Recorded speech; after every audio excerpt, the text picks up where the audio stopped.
પોરબંદર શહેરનું મહાનગરપાલિકામાં રૂપાંતર થયા બાદ રેકડી કેબિનો હટાવવાની કામગીરી ચાલી રહી છે, ત્યારે હરીશ ચોકીસ નજીક વધુ 5 કેબિનોને નોટિસ આપી 7 દિવસમાં દૂર કરવા આદેશ કરવામાં આવ્યો છે, ત્યારે આ કેબિન ધારકો દ્વારા રોષ વ્યક્ત કરાયો હતો।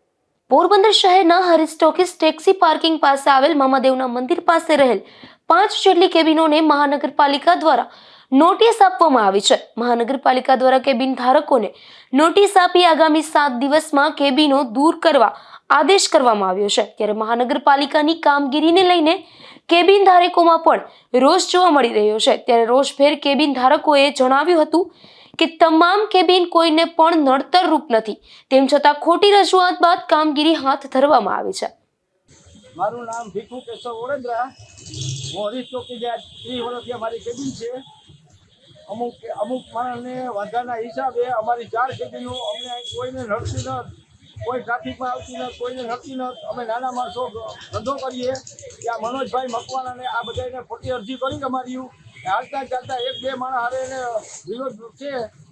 વિરોધ હોય તો નાના માણસનો અમારો ગુનો હોય કે હાલતા અરજી કરે, એની દુકાન તો એની અંદર છે। આ નાના માણસને અમને હેરાન કરે। અત્યારે શું થયું?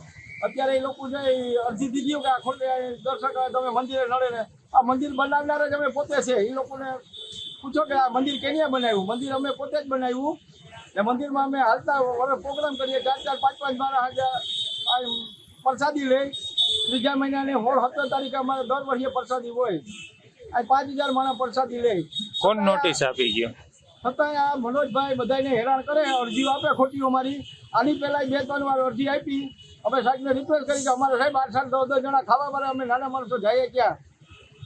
અત્યારે કોને તમને અરજી નોટિસ આપી? અત્યારે નગરપાલિકા નોટિસ આવી છે, અમે વિદ્યાવાળાને બોલાવ્યા કે ભાઈ અમારું આ કોક સાંભળે, અમારે નાના માણસનું કોક। કેટલી કેબિનને નોટિસ આપી? અમારે આ 4 કેબિનને નોટિસ આપે।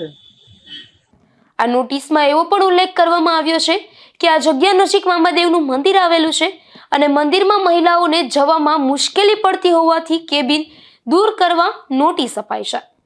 નિપુલ પોપટ સાથે અશોક થાનકી, ગુજરાત ન્યૂઝ, પોરબંદર।